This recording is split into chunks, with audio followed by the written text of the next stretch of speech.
New England Gardening here, talking a little bit about flowers today. This is phlox, and I planted this phlox to attract hummingbirds, but I've yet to see hummingbirds show any interest in it whatsoever. But I just dug it up, and it probably was better to do it. You want to do something like this in the spring or in the fall. But I want to clean up the garden area here, put some more raised beds in. Already have plans for next year.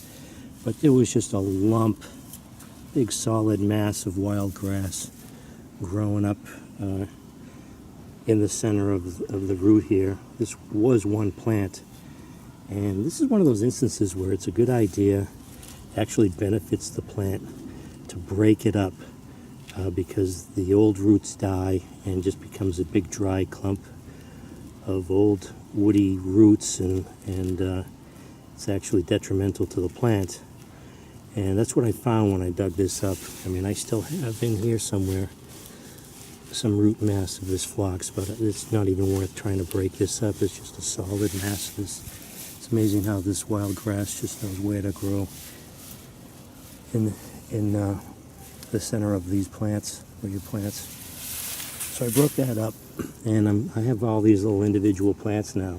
The bees do love this. The bumblebees and the honeybees seem to love this plant. But I just potted one up here. And again, it probably wasn't the ideal time to do it, but I started it. So yeah, this is what you end up with if you don't separate these plants to make more plants. It just ends up with all this old root mass that actually, I think, strangles the plant itself, and you end up with the center of the plant being dead, and it's just not beneficial for the plant. So I broke it all up in little pieces here with roots on it, and I end up with a lot of for one plant that I started off with, I've got like maybe 20 plants here. So I got to pot these up. Here's an example here. I was going to root this one mass up here, and then I started looking at it, and there's individual plants here. You can see that there's some old root mass here. You can take that out. And here's an individual plant here, and this actually comes apart pretty easily, so you've got 4 plants right there.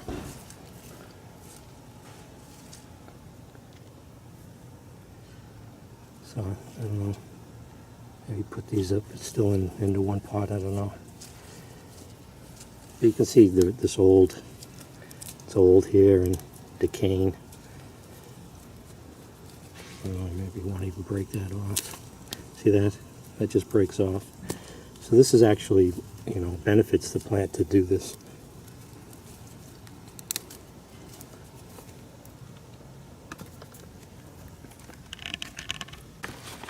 So I'm putting these in pots because I'm not sure where I want to put them. I'll put them in a nice shady area.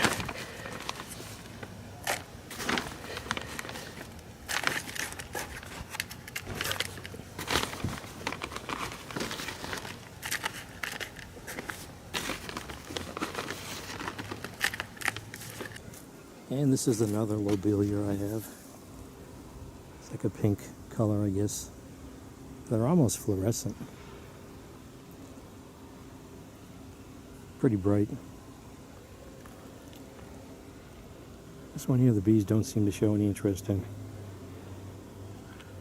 I don't know if it's because maybe it's a hybrid or something.